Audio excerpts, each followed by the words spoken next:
Hello everyone, greetings. Welcome to the first chapter of set theory. Today we'll be defining what sets are. Because it's a new structure to us, we don't know anything about it.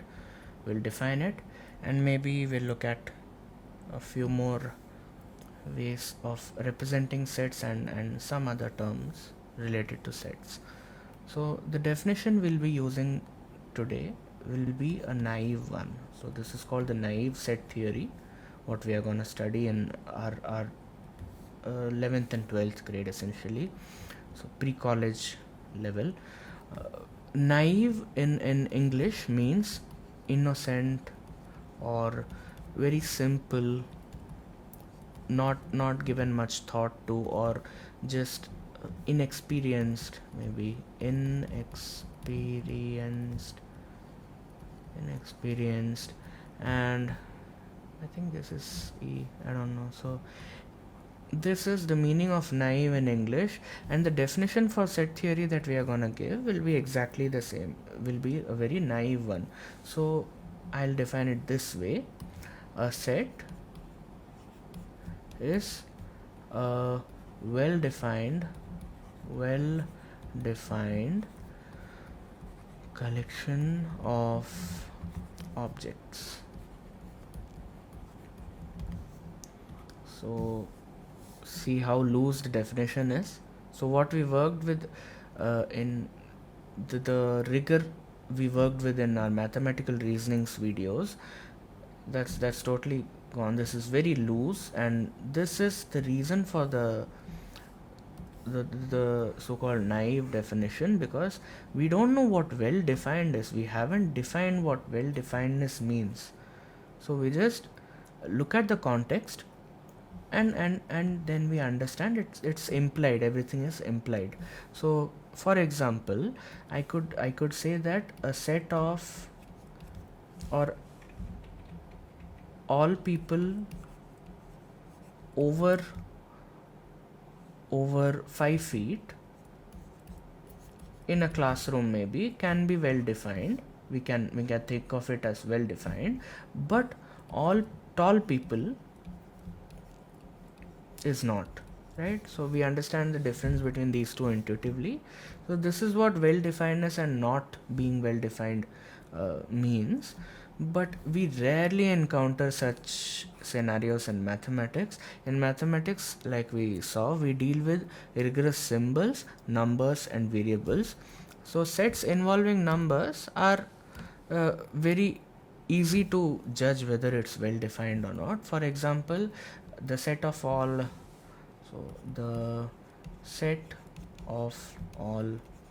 integers is a set, because you can explicitly tell me, if I give you an integer, say minus 109, whether it belongs to the set or not.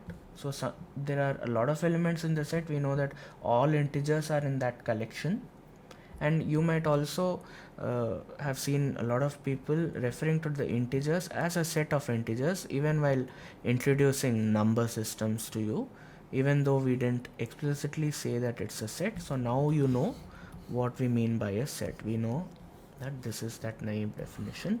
So set of integers, one could explicitly say yes, minus 109 would belong to the set of integers, or 8 would belong to the set of integers, or you could say that 2 over 11 won't belong to the set of integers. So this is the belongs to symbol.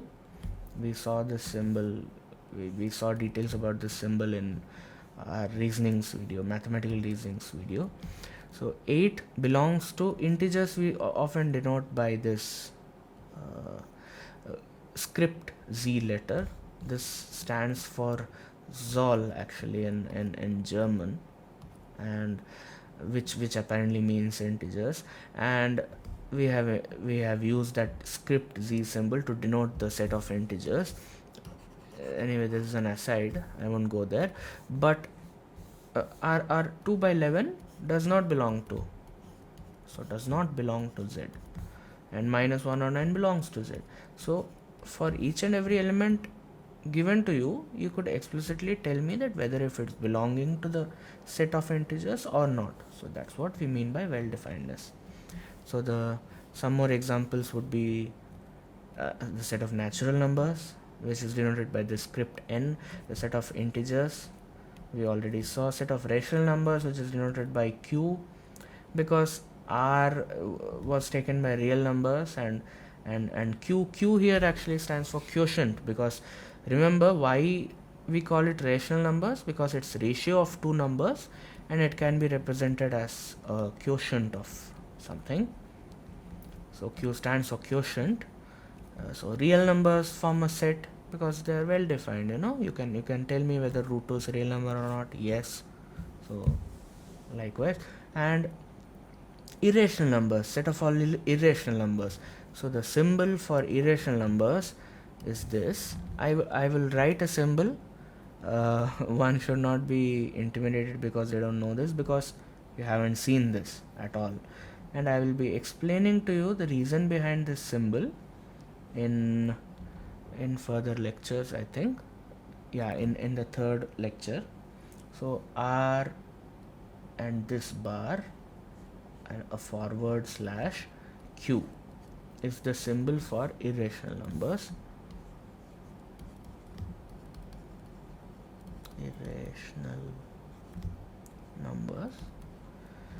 And why is this a symbol will be answered later. Okay, so one should not later, later. So you should not bother about it too much, but this is the symbol for irrational number. You should just look at it as a single symbol for now. So all these are sets. So these are examples of sets. We'll look at a ton more examples, don't worry. And the reason this definition is naive is because somewhere down the line it is bound to fail, because it's inexperience, right? It hasn't taken into account everything. So somewhere down the line it is supposed to fail, and a very specific place where it fails, even that I'll give you an example of. Even though it's not in the curriculum, we just assume that this is a good enough definition for us, but I'll give you an example of this the naive nature.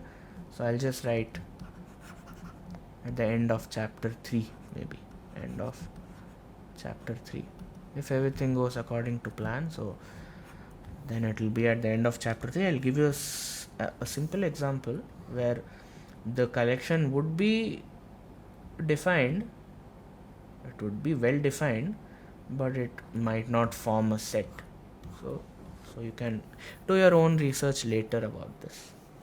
We don't bother about it too much. So now that we have defined what sets are and we have seen some basic examples, let us try to see how we denote sets. So this is notation for numbers, for number systems. So in general, sets are denoted by some variable, and we write the elements of the set inside curly braces. This curly braces say that we have a set containing 1, 2 and 3, the numbers 1, 2 and 3. So this set A is a set because it's very well defined. So given 5, you can tell me that it does not belong to A. Given 1, you can tell me that it belongs to A. Right? So 1, 2 and 3, we are calling it as set A. Maybe we can call set B as, maybe 2, 3 and 5 could be called as set B. So now we know what sets are and how we represent them. How do you know two sets are equal? That's another question. So we discussed this in our intro video also. For every new system introduced in mathematics, we first check equality of two such structures. So this is a new structure, so we'll check whether when A is equal to B, when is this true. So I define it again it's a definition because we don't know this, we are defining it. If and only if is understood. So I'll just write IFF. Every element of A, every element or not, no, I'll not get very rigorous with it because it's very intuitive. So each and every element of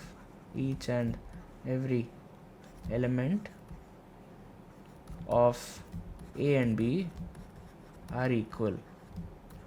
So that's understood, right? It's very simple. What I mean is, if A is equal to B, then you should also have a 1 in B, because there's a 1 in A, there's no 1 in B, so A is not equal to B in this case.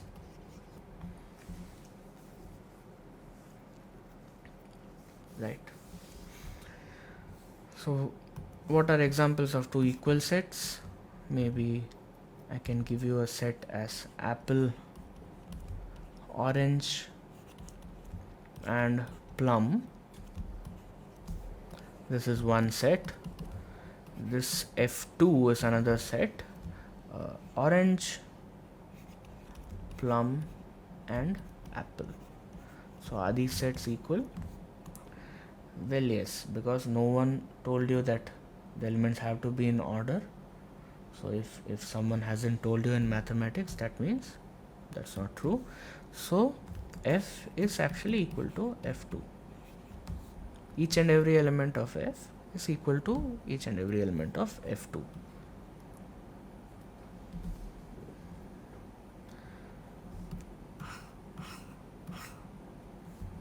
Right.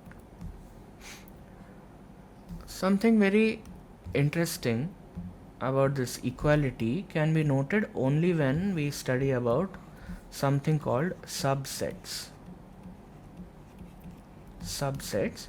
So these are smaller sets contained in larger sets. So if I have a set, say 1, 2, 3, 4 and 5, and this set 1, 2 and 3, so we can see that every element of, I'll name them first. So I'll name this K, I'll name this M. I'm trying to use up all the alphabets slowly. So every element of K, so if M belongs to K or if M belongs to M, then or I'll write, now that we know proper symbols in our mathematical reasoning, so that's all this accounts for the reason why I took mathematical reasonings as the first lesson in 11th and 12th playlist. So if M belongs to M implies M belongs to K. So this is true in this case. So this holds here. Can you see why? So take any M in M, say you take 2, then this automatically implies that 2 belongs to K. If you take 3, 3 belongs to K. So if this happens, then we say that M is a subset of K. This is the symbol used for subset.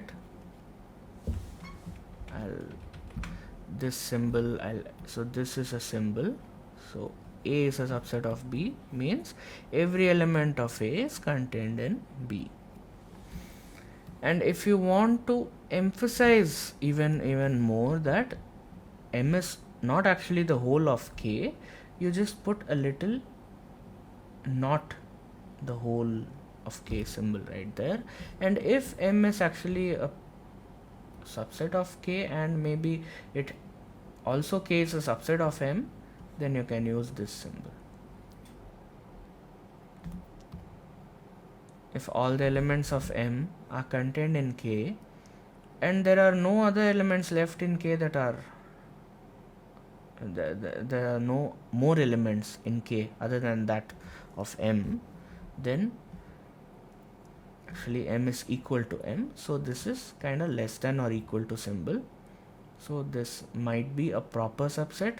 So this is called a proper subset now, or an improper subset.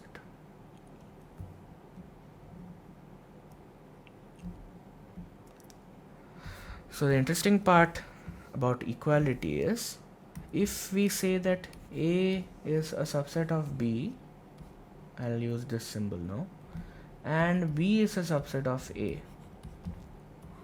then we say that A is equal to B. This is very important in set theory. Even in higher mathematics we use this right and left, or left and right, and often it's not possible for us to prove that A is equal to B in many cases. So we just take an element of A and prove that it is in B, and we take an element of B and prove that it is in A, and hence we would have proved A is equal to B. So this is also one such definition of equality. In fact, there should be if and only if condition. So again, one should, if someone is not sure about this symbol or if and only if or IFF, please go and watch the reasonings, mathematical reasonings video, and it's in implications chapter about if and only if. So you should go and watch that, learn about all this, and then come back.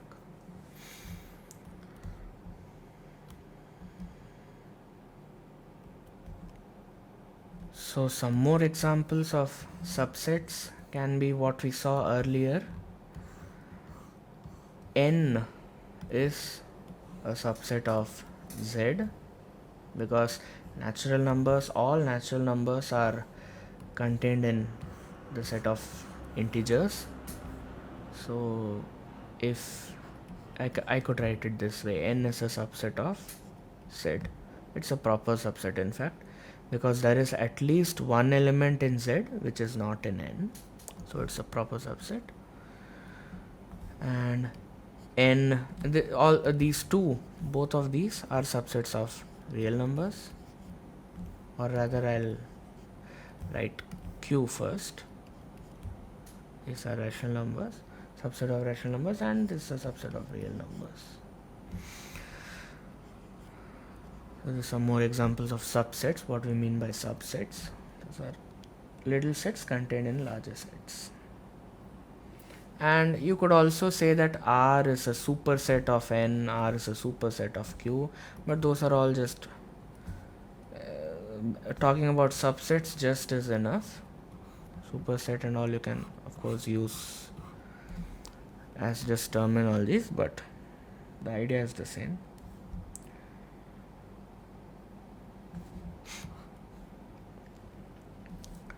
So now that we have some idea of subsets and some idea of equality, I'll quickly,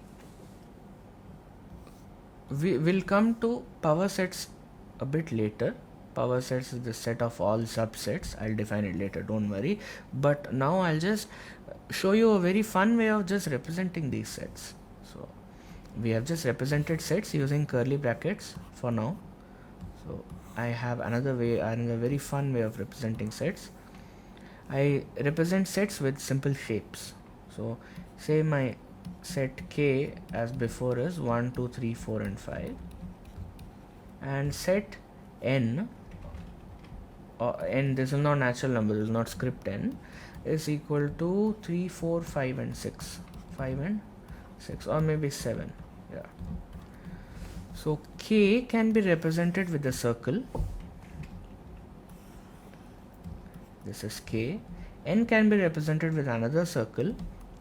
K will have the elements 1, 2, 3, 4 and 5.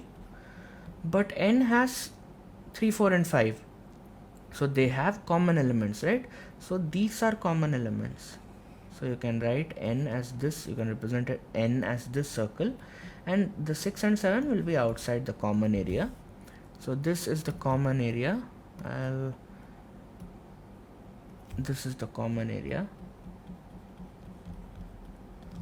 which contain 3, 4 and 5, and these two circles are a part of just this big rectangle which stands for the universal set. So So this universal set is a new term.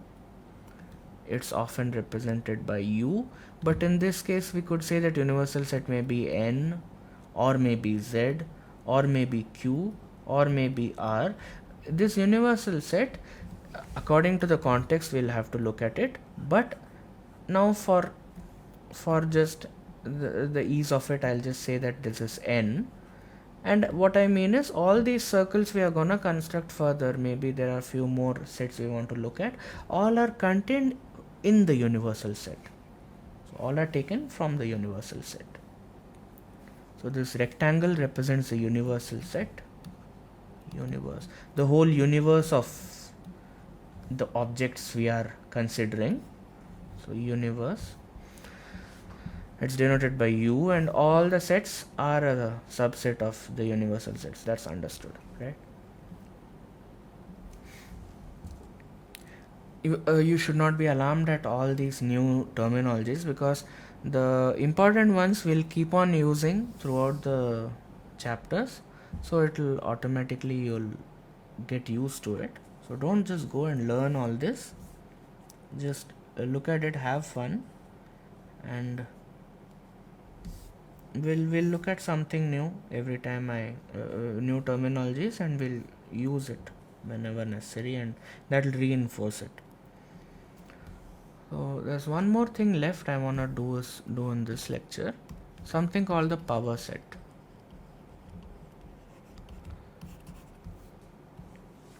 So before that,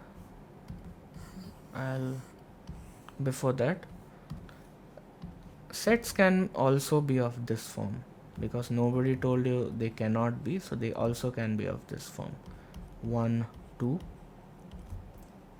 2 3 3 4. So what do you see? What are these? This itself is a set, and this is contained as an object in this bigger set. So maybe this bigger set is called A, and B, these sets are B, C, and D.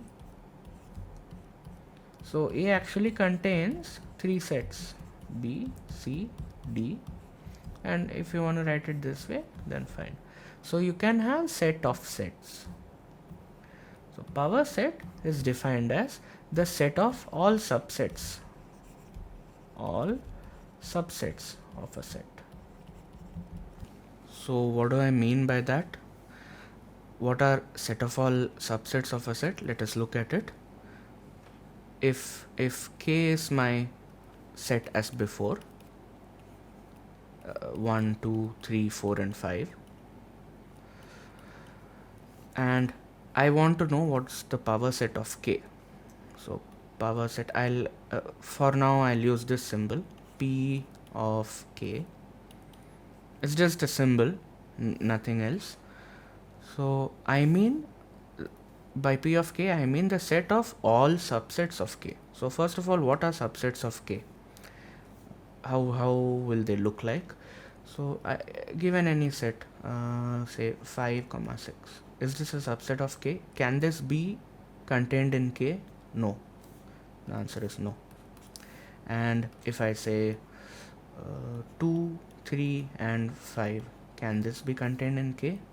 Well, yes, because each element of this set is an element of K also. So this is a subset of K. So we have to collect all subsets of this type. So how do we write it? How do we list it? Is it even possible to list? Well, yes, you take a single element subset first. So this will be a subset. This will be a subset. A singleton 3. So these are called singletons. I won't use singletons very often. You don't need to remember these terms. But a single element set is often called singletons. And these are all single element subsets now. What next? A subset can consist of 2 elements. So all 2 element subset can be written in this way. So 1 1 won't be a subset. 1 1, because a set, as discussed before, we don't repeat elements in a set. It's if 1 is there in the set, it is understood that it's there in the collection, that's all.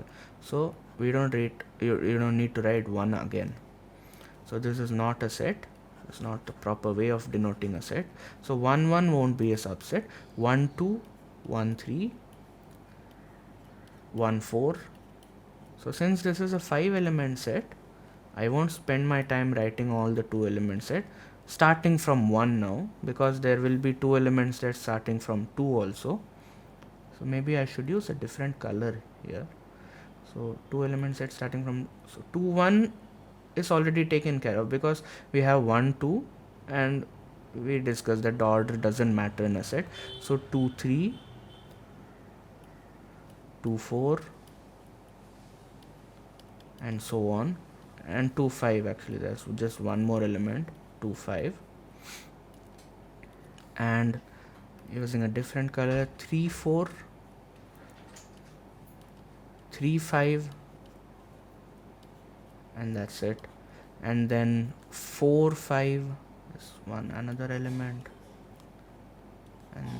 and those are all the 2 element sets we have. Now are those enough? Did we just exhaust all the elements in the, have we written all the subsets of K? Well, we just saw 2 3 5 was a subset, so we also have 3 element subsets. So what are 3 element subsets? Again, there will be plenty. There will be 1 2 3, 2 3 4, 3 4 5, 1 3 4, 1 4 5, all that. So I'll write 3 element subsets, but they can still be listed, right? You should, if you're if you're feeling very lucky today, you should go ahead and try to list all the elements, but it'll be boring. And there are 4 element subsets. Again, you can have 1 2 3 4, 1 2 4 5, 2 3 4 5, etc., etc. And finally we'll have 1 2 3 4 and 5. So these are all the subsets. But are we missing out something? So this extra something, I'll write it with black. This thing is some set which we are missing out on. I'll discuss this in the next lecture, because I haven't formally introduced the notion of nothing of a set. I'll introduce this while we are studying about operations on sets, and then we'll add one more set to collection of all subsets, because that will also be a subset of K. It's a very special set. So nothing, I'll just write nothing. So just bear with me on this, because I haven't introduced the notion of a nothing set. I'll add this to our power set collection later, but this is the set of all subsets of K. Counting how many such subsets there are is possible. We'll also do that further, but for now you just need to know the main takeaway from this is power set is the set of all subsets of a set. So power set of K is this. So I think that's enough for today's lecture, and in the next lecture we'll see operations on set, where we'll complete our power set list finally, and operations on real numbers are plus, minus, multiplication and division. We'll try to see what the analogous operations of these things are on sets, because sets is a new structure now we have, and we know very little about this structure. So maybe plus can be, you can take two sets and add them, maybe you can multiply them, maybe you can subtract them. We'll see all these. Is it even possible to divide sets? We'll see all these, and we'll also learn the notion of nothing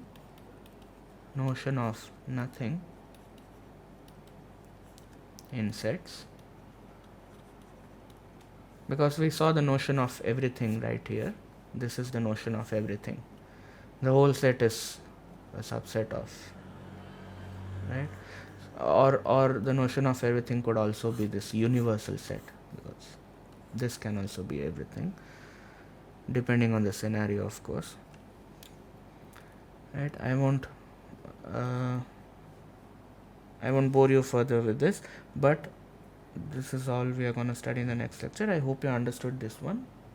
If any doubts, as usual, you can ask in the comment section. I'll be happy to answer. Thank you for now.